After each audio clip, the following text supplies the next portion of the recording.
Competa. Very much appreciated, Jim, for the organization and the other employees as well. Welcome everyone. First speaker is Dan, and he's going to do a case study of responsive web design. And because we didn't find a second speaker, we have two short demos of cool stuff, I hope. And that's going to be after a short break. So first Dan, 15-minute break, and then two demos. Enjoy. Okay. So, as Arjan said, my name is Dan. I work as a freelancer at different locations. I worked in the past with Jim at Philips, some other marketing agencies actually inside of Amsterdam, and then I started to work with Europeana.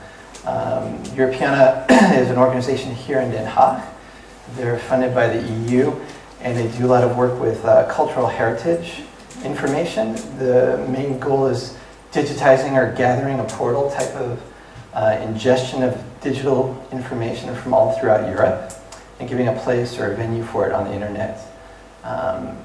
And I will just go through the presentation and describe more about the project itself and some other things. Just out of curiosity, how many of you are responsive web designer programs? Raise your hand. Okay, good. So that's most of you. So you pretty much know about all this stuff, hopefully, and hopefully there'll be something interesting for you. I don't know if I can do that, but I'll do my best. I'm just going to run through what we had to do on the project itself and kind of go from there. Let's see if this is working. If not, I'm going to have to go over here. Looks like a little remote isn't working that well. Anyway, so the presentation overview is to go over the background of the project goals, the project challenges, which are basically going into responsive design, what kind of challenges we had. There was an iterative development that we had to deal with, and I'll get into that as well.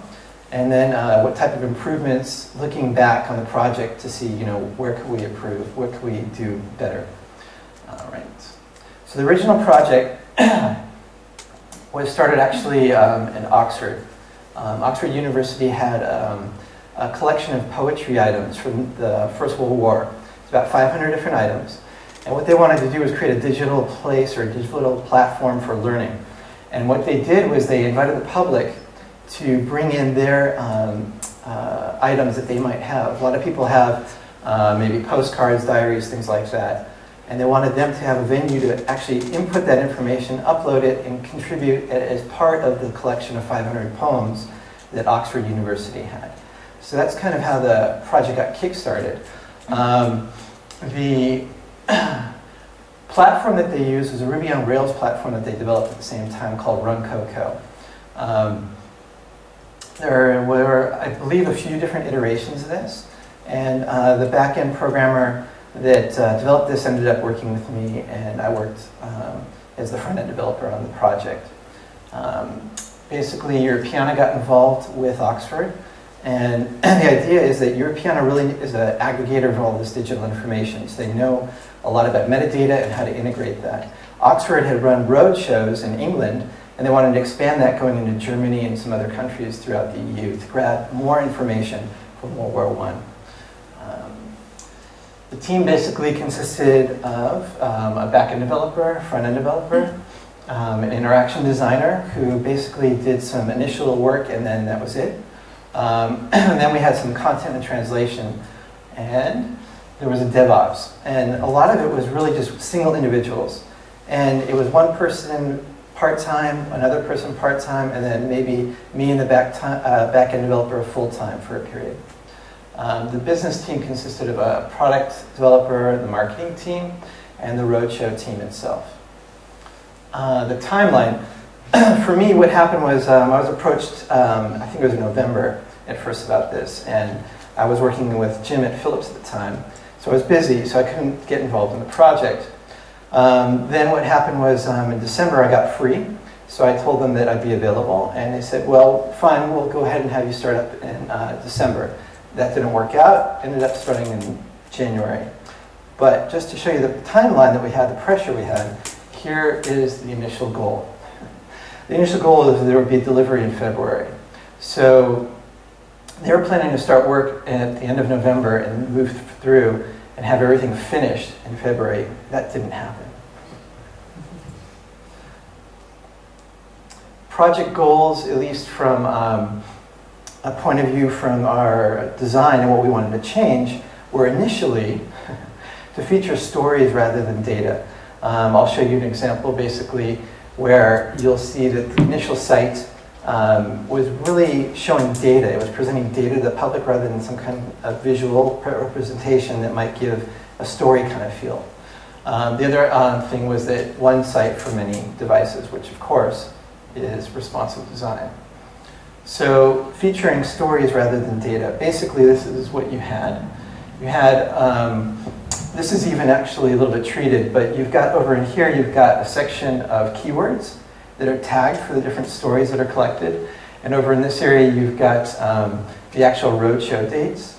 And then down here, you've got editor picks, where people who were collecting this information were finding unique stories that were really interesting, and then making sure that the public would see those and they were brought to the front. So that basically goes through featured categories, collection days, editor's picks. The original story page looked like this. So data, you're just seeing lines and lines of text. There's nothing really maybe compelling you to want to read this, to maybe look forward, to get through and take a look at something more. There's a story summary, there's cataloger information. The people that were doing this were archivists, and so they're really big on making sure they're capturing as much information as they can about all these things they're collecting. And so you'll see some of these metadata items down here, and that's what was being presented to the public. Let's see. There's also a location map and then digital media. So what happens sometimes is you have a diary. The diary is 100 pages. All 100 pages are scanned. So you get a really long list of 100 pages of scanned diary. Or what's really interesting actually are postcard collections. Instead of having photos like we have today, there were a lot of postcards being sent all over the place. So people have these huge collections of postcards. So it's really interesting what people come up with. Any questions so far? No? If anybody does, go ahead and raise your hand, let me know. Yeah. A visual designer, I didn't see that in the team. I'm glad you caught that. We didn't have one. Nobody did it to help us design whatsoever. No graphic design help. And I'll show you in a minute basically what I had to work with. So basically responsive design, basically one device, one website that serves, many devices, from desktops to mobile phones, tablets, etc. Just a quote from Wikipedia. But I imagine everybody here knows that, so I'm not going to go ahead and read that quote. Project challenges, we had responsive design when we had iterative development, basically. Those were our two main things I'm going to focus on, at least in this talk. The responsive design itself, we have HTML, CSS, JS, images, and then frameworks, which basically try to handle all the challenges of these 4 items. And what happens is the frameworks themselves become a challenge. And the reason why is, which one? Started to read articles, started to dive in to see what we can do. I had a tight time frame. I had to get something out there right away. What happened to my time between January and February was actually working on the input forms. Had nothing to do with this whatsoever. We had to go through and redesign all the input forms. They didn't like the way it was working. The catalogers wanted more metadata items. So from January to February, I was focused on that. It was actually good for me because I got to go to the roadshow and see how they're collecting the information, see what the catalogers are doing, what kind of public was coming in, what people expected. A lot of these people who came in, they know nothing about the internet. I don't know I have any percentages for you, but let's use the 80-20 rule. So 80% of the people knew nothing about it, 20% did know something about the internet. So when I dove into reading about the frameworks, I saw an article, 22 responsive CSS frameworks, 10 excellent CSS frameworks. And I thought, where in the heck am I going to go? Where am I going to start? So I took a look at a couple that people were telling me to look at. Zurb was one of them, Zurb Foundation. And there was HTML5 boilerplate. And then there was something called Skeleton. And the one thing that I really loved about these, which I thought was extremely amusing, I'll just go back here for a second, is Foundation, the most advanced responsive front-end framework in the world. HTML5 boilerplate, the world's most popular front-end template. And then Skeleton, a beautiful boiler template. So there's a lot of marketing out there pushing these templates as well as developers adopting them. So there's a lot of hype, but there's also a lot of useful stuff out there. So which one was I going to choose? I had a time frame, I wasn't sure. I took a look at Zurb. I liked what I saw with Zurb. They were doing more than just, anyway, they were just doing some more things that seemed interesting to me with how they were dealing with CSS, using Sus. They were using some JS that I liked as well. And there were just some aspects of it that were interesting to me. But then I saw this at the top, and I thought, what the heck is this? You know, and I read Paul Arish's article, and he has a really good point about dealing with IE. Everything is about IE. Everything in this whole thing is about helping or dealing or treating IE. And there's even this comment here, which is, you know, uncomment this if you need it to render like, if you need IE8 to render like IE7. I said, what the hell? For me, I don't like a program like this. I like to program where my CSS works across the browsers. And if anything, I've got a couple lines of code. And they're not CSS hacks. There's nothing special or fancy about it. It's just trying to treat all HTML and the CSS so that it works from IE6 all the way through. So far I've been successful. So far it's been lucky and I haven't had to do many things in a conditional comment or whatnot. But anyway, I'll just show you something that's happened because of this. It's a really ingenious technique, a really useful idea. But the W3C says in their working draft, it's the current working draft, that the element containing the character encoding declaration must be serialized completely within the first 12 bytes of the document. Okay, that's fine. The Zurb, example, it does it in 380 bytes. Cool, no worries, right? But this is what happens in the field. Has anybody seen this? Anyone?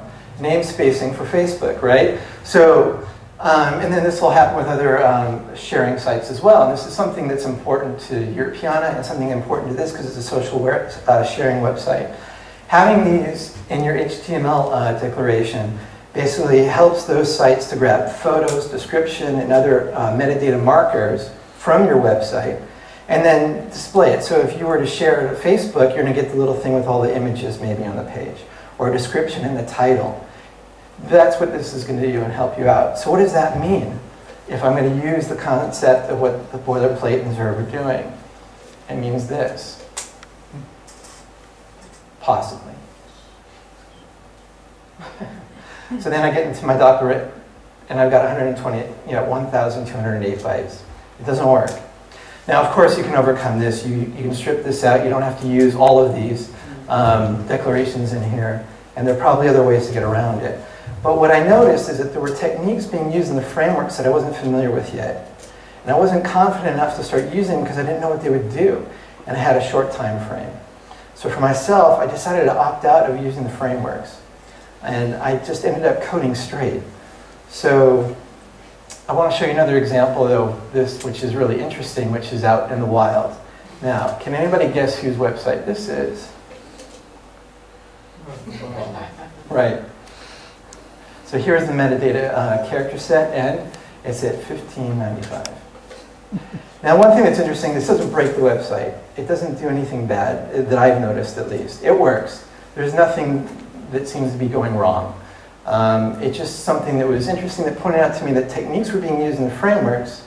Like I said, I wasn't familiar with, and I didn't feel comfortable implementing something I didn't know and didn't have time to understand. Any questions? Okay. Let's see. Just today, one of my colleagues he's great. He's got all this time to do a lot of research. And this is one site he found that has a lot of gathered resources. I guess Brad Frost has had a lot of time to research different projects that are doing things for responsive design. He's gathered them together on a page. Let's see if I can show you kind of what it looks like. So here's his page, and you'll see that you've got a lot of information in here.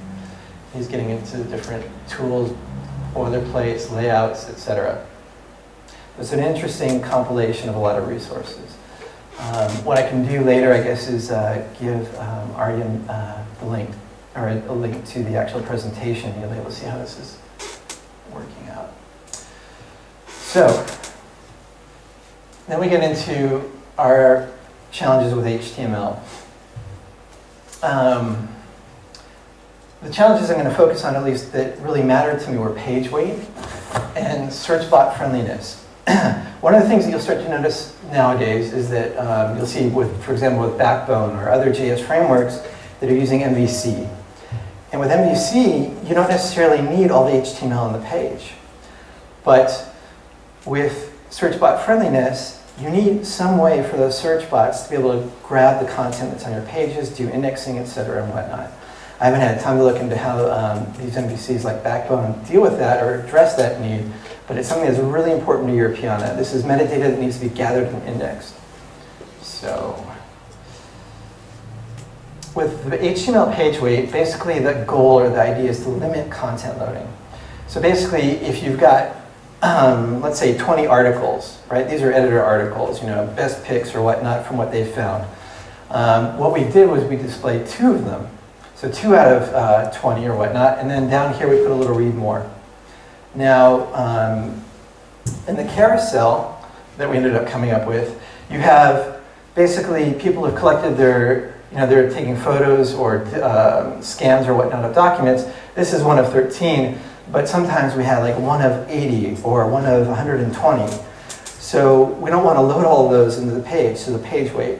So what I did was I looked and I found a program called Infinite Scroll. Has anybody seen this before? Okay, cool. Have you used it in your implementations as well? No? Okay. Why not? Didn't need it. Okay. I mean, Infinite Scroll is something that you're seeing a lot, for example, on Pinterest. You go to Pinterest, you start scrolling down, and then it starts to load more and more content as you go down, right? The thing is, you lose your footer. Your footer's gone. If you've got anything with, with terms or licensing, copyright statements, which is really important for a project like this, where are you going to put it? You have to come up with a different solution. Infinite Scroll has a really cool concept of what I call the read more or read later. You can have a link at the bottom like I just showed you. You click on that and it goes and it pulls new content in. I tried it out and it wasn't working. I didn't know what was wrong. So I went to their website and I went to the demo. Their demo worked, but the repository I pulled wasn't working. I didn't know what was going on. I tried to play with it, tried to figure out where it was going bad. It didn't work. I looked at the code and I thought, cool, this is easy enough. I just grabbed the code that I knew would do what I wanted, a simplified version of it, and created read more. So read more, there it is on GitHub if you want it. Basically, you've got a link with the path to your content. This can be anywhere. It can be to another blog, it can be to another website, doesn't really matter. You're giving it an identifier and then some type of copy. With Ruby on Rails, just so you know, all of this is being translated automatically, so I don't have to worry about that. I'm working inside the Ruby on Rails view templates and adjusting things in there for translation. Basically, inside of jQuery, you identify the news articles or the editor's picks, whatever they are. You say, here's my read more link, and then it knows what to do. And then what happens is you click on that link, it brings 2 more items. It brings 3 more items. And I've made options so you can control that. How many items am I bringing in? And then it just continues to grab content until the end, and then there's no more read more on the last. There's no more, there's no new link on the last item, and then it stops. And that's it. Any questions? Cool. Pretty straightforward, I guess. Yeah? Just a question. Does that content get indexed well by search engines? Right. Well, search bot friendliness, right? So that is the other goal of all of this, right? So all content and all links are on the page. That's really important because then the search bots can follow them. So what I showed you a little bit earlier were the articles, and then you have the read more link. The search bot follows that link to the next one, all the way through to the last. Now here it's the same thing, except it is as a person browsing the site, you really don't see the pagination. You don't see anything. You can't really tell that there's a read more link. But basically, that's kind of what these arrows are helping you do. We determined that 3 graphic items would load in the carousel. So it didn't matter how many items you had, 3 would load. And then when you clicked and you got to the 3rd item, another 3 would load. So that was your read more link, basically. And let's see if, yeah. What we did was we put in a hidden pagination. This is the pagination that would normally be on the page, or it was on the old site. This pagination actually showed up. So each of these links basically goes off to the next one. And instead, what we can do is we can go on to the next. And so we're looking inside with the read more to the next, and it uses that to grab the next feed and go on to the next page. And then just to show you, you've got this path here. So this is what your search engine is looking for. It's going after these. Right, and following them. So CSS3. So everyone's into animations. They're really cool. A lot of neat stuff is happening. But we didn't have a designer. We had no idea what the heck are we going to do. We can do a few things with animations, but I'm not sure exactly what's going to work. Limited time frame, not enough time to play. So we skipped animations. We did take a look at gradients. There are hundreds of, well, I shouldn't say there are hundreds. There are definitely several of these gradient editors online. This is one that I used that I found really well because it gave me this, and I really like this. I mean, it's a lot of code, but it dealt with a lot of different browsers. It even has a fallback for IE6 using filter. So that was kind of nice. And we didn't use that many gradients. We used a few some places, and I was happy with this. Nobody complained. And the people who did the UA testing for us, they liked it. Didn't even say anything, so. Responsive CSS. I forgot to include something in here, but it was pretty simple with the responsive CSS. There are all these frameworks, all these different grids and percentages and whatnot. I really only needed, I think, 2 different types of grid layouts. So all I did was call them, 3/4. So writing out 3/4, 1/4, whatever it was. So I had 1/4 and 3/4, 1/2 and 1/2. That was all it was, and it was just a 50%. I forgot to include it here, but basically you'll see that I'm using percentages here for padding as well. So as your page is getting smaller, the percentage of your margins and paddings is also getting through percentage also decreases or increases. It works really well. On the images themselves, it was just a max width of 100%, and that actually reduced the image size. Now, one thing we could have done was attempted to serve multiple images, or just instead of resizing, but I'll kind of show you that in a little bit, what we ended up doing. Media queries. Breakpoints are pretty interesting, where do you do it? We had read some articles, and one of the things that the product manager and I decided was that we were just going to do it visually. Where did it look to us like we had a breakpoint?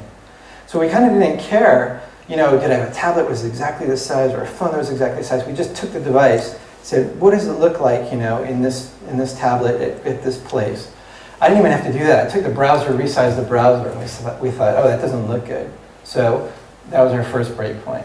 And we just went through it. The really low ones is because the product manager is from Sweden, and of course he had a really tiny Nokia phone, I think, at the time. So he wanted to make sure we did that. Now, of course, media queries pose an interesting problem. Oh, this is, we had another website we were using, but the same colleague who has time to play, he found this one. What this does, I'll just show you really quick.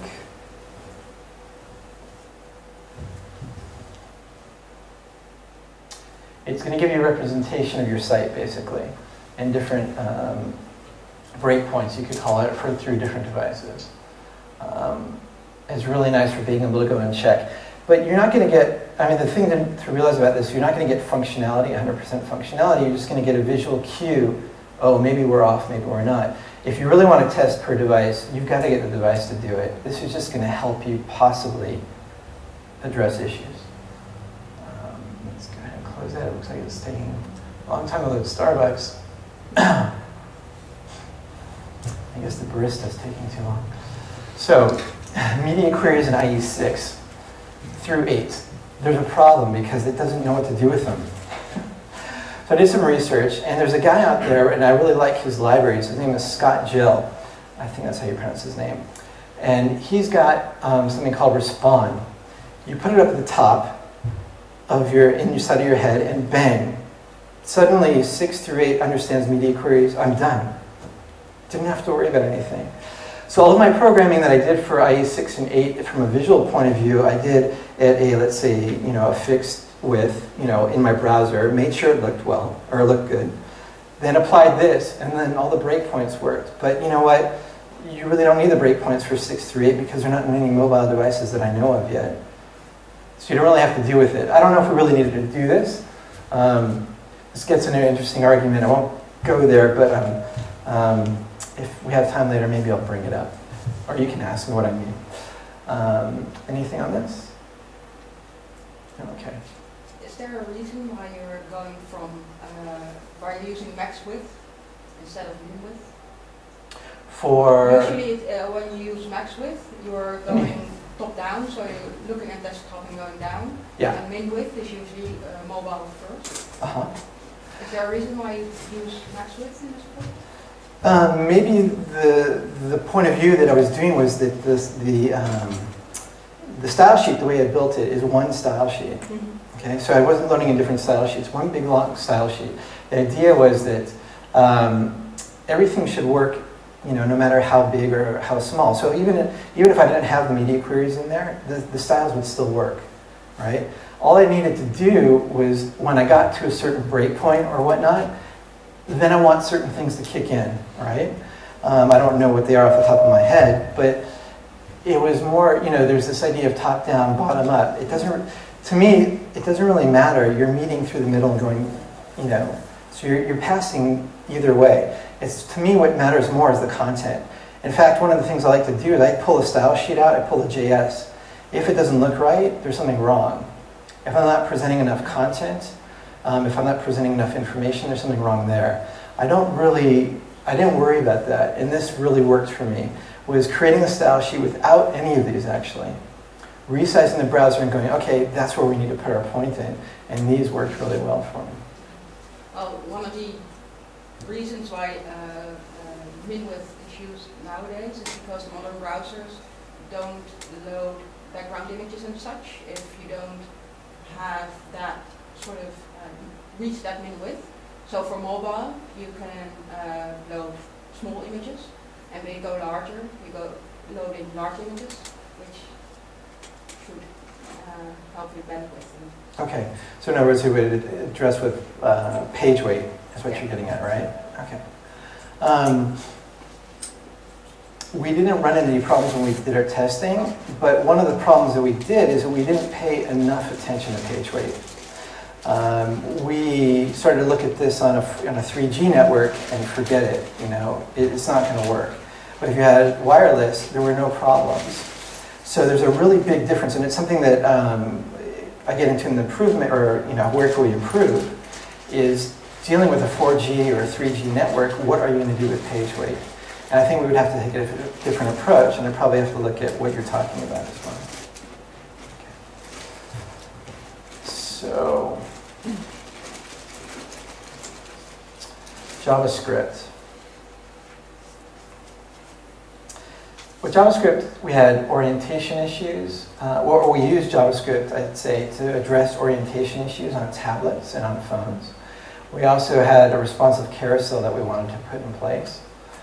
And whoops, I guess I already threw that. But the orientation issues were a really quick fix.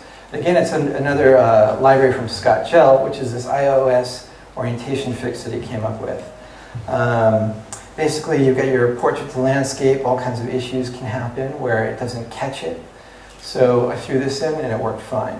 I actually used this piece of his code to do, let's say, an agent sniffing or whatnot. And I'd say it sucks that we have to do this, but it works. And this will help you find out whether you're dealing with an iPad or an iPhone or whatnot. And so basically using this, you know, you test and return if you're in the platform you want to, don't need to adjust. If you're in the platform you need to adjust, you continue through your code. What else we got? Okay, so responsive carousel. For me, this was the biggest challenge, and this took the most time for me. I looked at a lot of different carousels that were out there, and they just, they weren't working. It just didn't work the way we needed, and the reason why was because of our requirements. This is the basic idea. You adjust the dimensions of your carousel and the items in them based on your viewport, right? But this was the real catch. I needed it to interact with other carousels. I don't know if you saw, but I'll show you in a little bit, where I've got the main carousel on the top right, let's say, with a thumbnail carousel. We also had a light box that appeared on top of that. Now which also had its own carousel. So what we wanted was all three of those carousels to interact. And that was actually a lot of fun to develop. And then swipe support, which is really common. I did find a library that didn't work exactly how I wanted, so I treated it slightly. Here are some of the carousels that I looked at. There's the Orbit jQuery image slider, which Zerb is using. And then this colleague of mine who has all this time to play found this really nice Elasticized responsive carousel.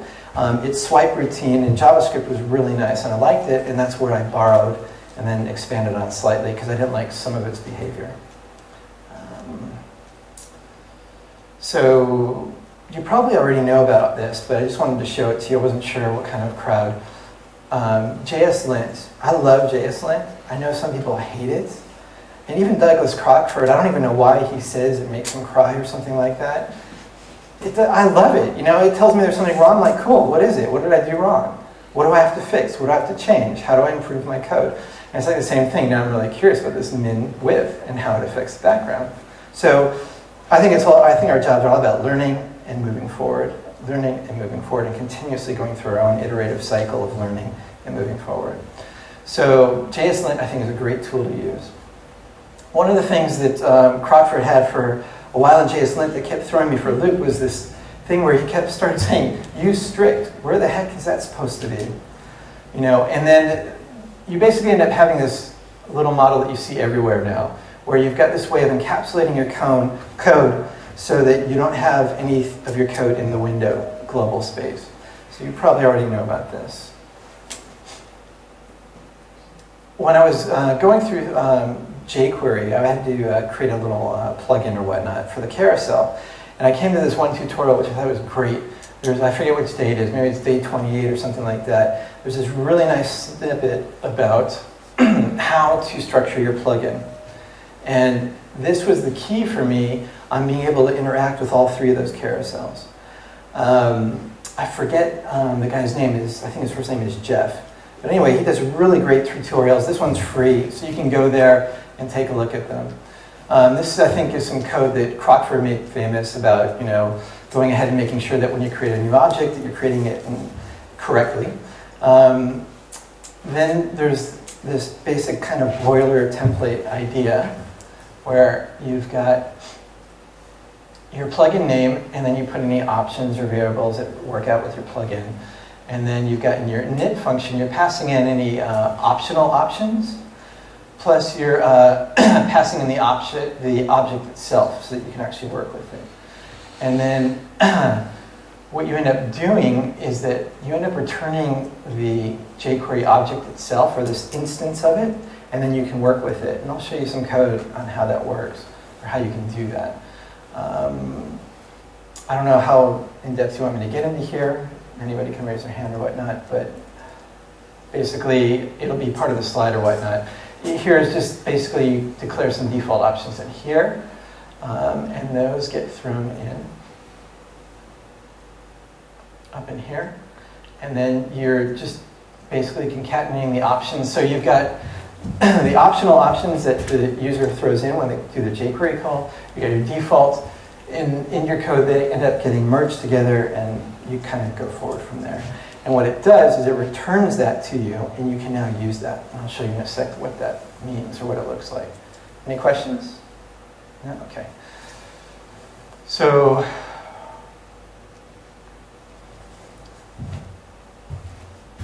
here, and hopefully it's not, hopefully this will be straightforward enough. Basically, I've got an init. So on a page, like on our on the page where we're showing the story, I've got an init function. And then what happens is you've got a featured carousel here, and you've got a thumbnail carousel here.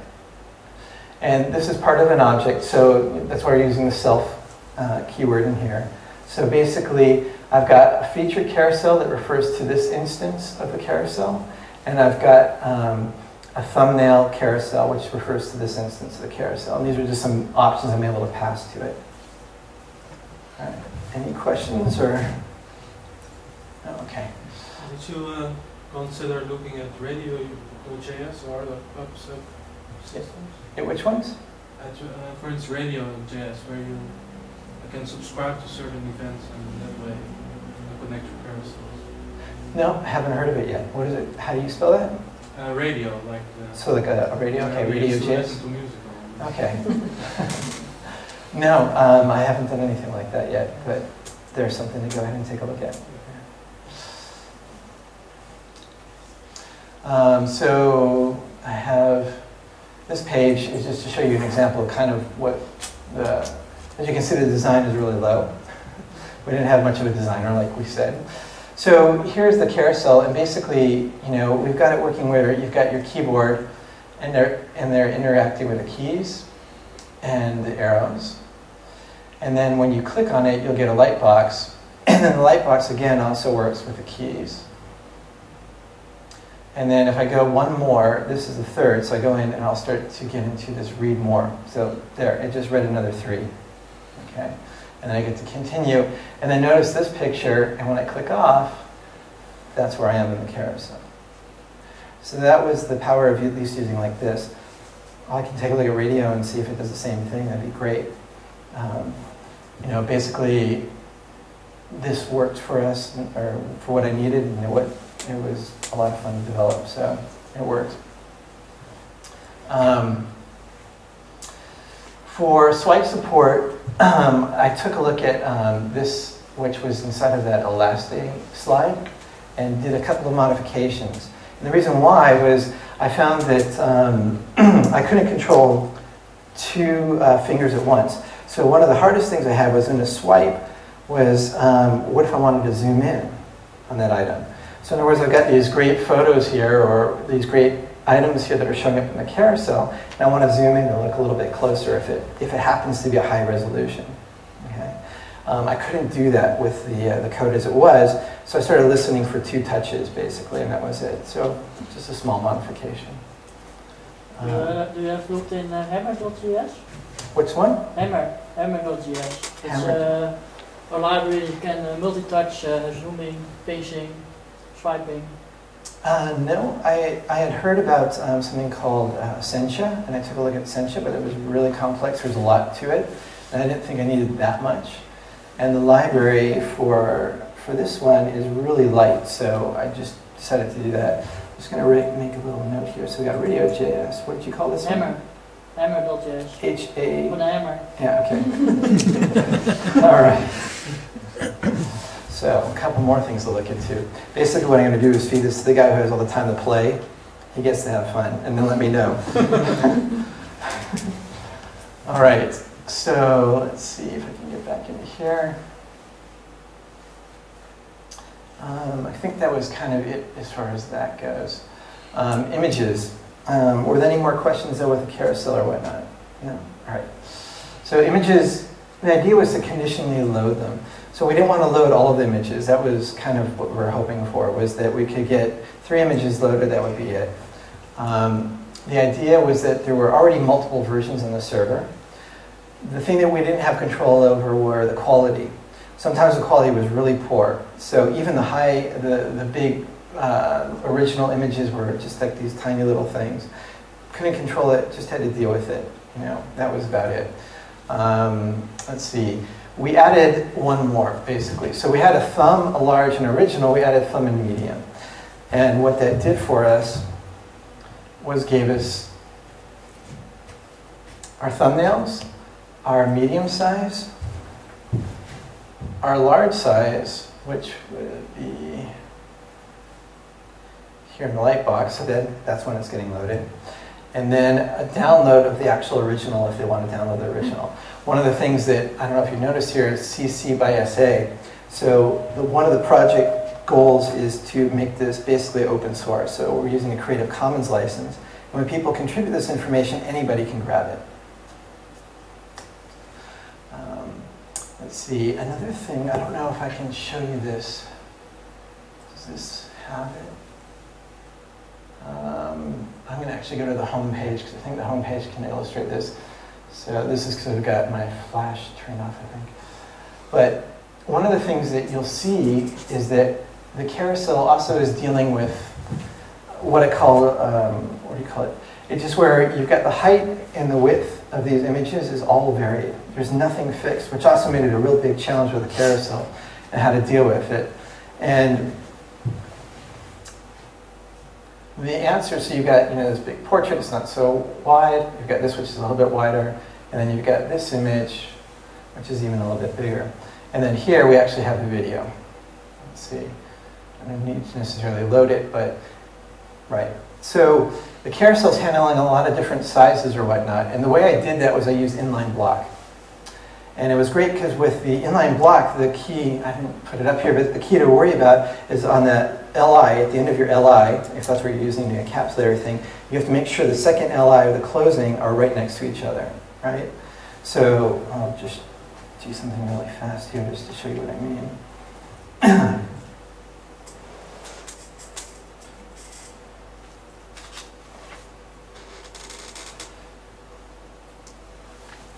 Let's see if I can just bring this over.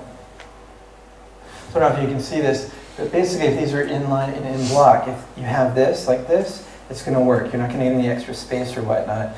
If this second LI is down like this extra white space doesn't get interpreted properly depending on the browser that you're with, and it will screw up the spacing.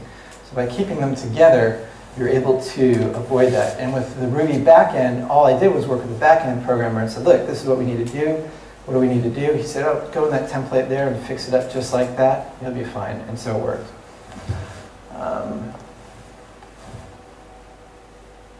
So I guess I can kind of show you, let's see.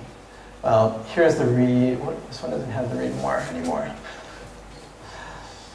This page, I believe, has something. Here we go. So here's how the read more works. You've got your read more button down here. You click on it, and then it ends up loading, I think it was 2 more articles. Yeah. Don't know what's going on.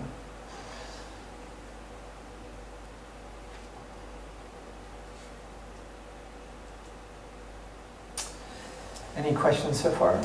Yeah, with the responsive design, did you implement a maximum width? Or just let it stretch all the way? You mean with, oh yeah, I know what you mean. Yeah, so I believe that the body is at 1024, I think. I asked the product developer if he wanted that or not. And this is another, I don't know, it's just a coding style I like, is that instead of creating wrappers, I put everything, my wrapper is the body. So I use the body tag as my main wrapper and then throw everything in there. So I'll just check really quick. I think I've got it in here.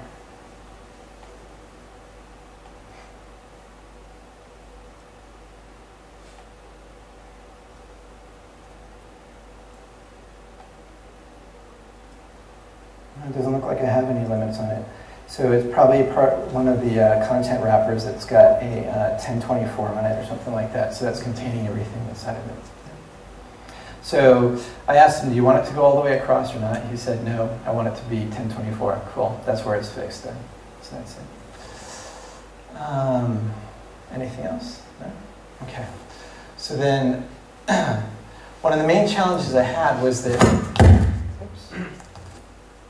I was dealing with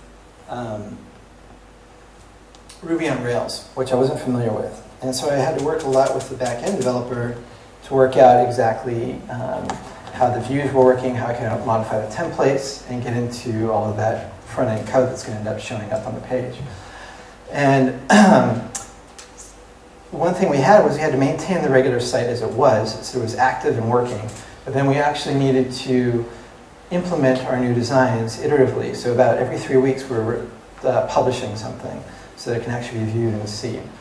So in Ruby, I said, look, can we get some kind of a themed environment where I've got a separate folder with new views, new JavaScript, new JS, new images, and then we can work like that. He said, let me take a look. He went out and searched, found something, and in Ruby, there's something called Theme for Rails. And using Theme for Rails, we're able to get a structure like this. So inside of the application, there's a public folder, and in that public folder, I've got my theme version 2, and then I've got all of the assets that I need for it. And then for the actual views, they're inside of another folder. Using this, we were able to keep the site as it was, and then create a new theme, and with a query string, switch between them. And it's actually still active on the site, and you can see it today if you wanted to, but anyway.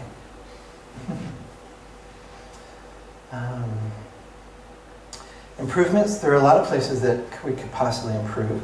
There are so many frameworks, JavaScript libraries, etc. It's really hard to deal with all of this. And I think it's going to get harder. There's just so much and so much possible that it's always difficult to know exactly what to pull in. We could actually improve on the page weight, one of the things that you kind of touched on with them. There's something where we have this actual map loading, and I was thinking, well, what happens if we don't load the map? So you're in mobile, don't load it.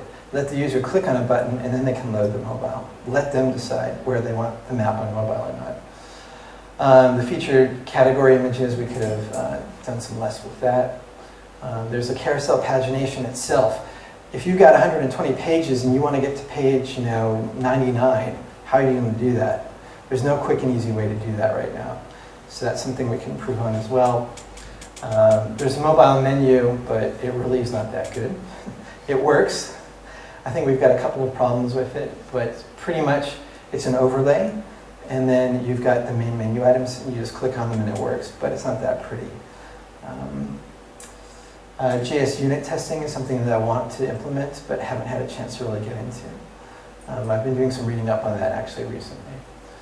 And then it would be really nice to grab one of these responsive frameworks and start to implement and play with it. Let's see, I think, in summary, basically cover the background of the project, the goals, the challenges, and some improvements. And just so you know, this presentation framework, if you like it, this is a guy named Hakim, and he's got something called Reveal.js. It's really nice. I saw Rebecca Murphy, I think is her name. She had this up on in Frontiers at the conference, and I really liked it, and I grabbed it, and it's a really nice framework for making presentations. That's it.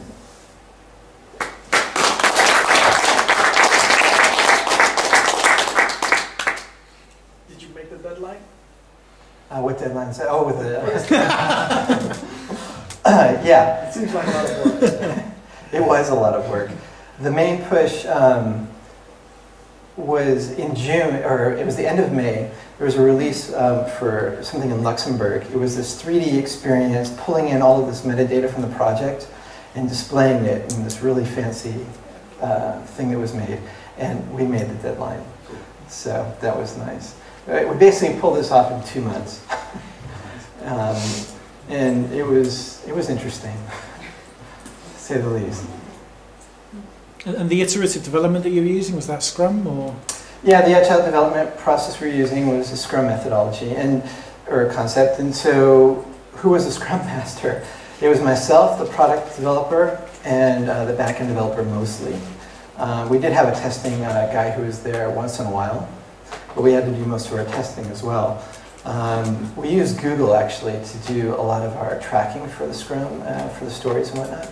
And the product developer and myself, we actually played tag team with being Scrum Master. Yeah. Any more questions? I hope I didn't bore you. Hopefully it was interesting enough. That's it. Thanks. Thanks, Dan. Thank you.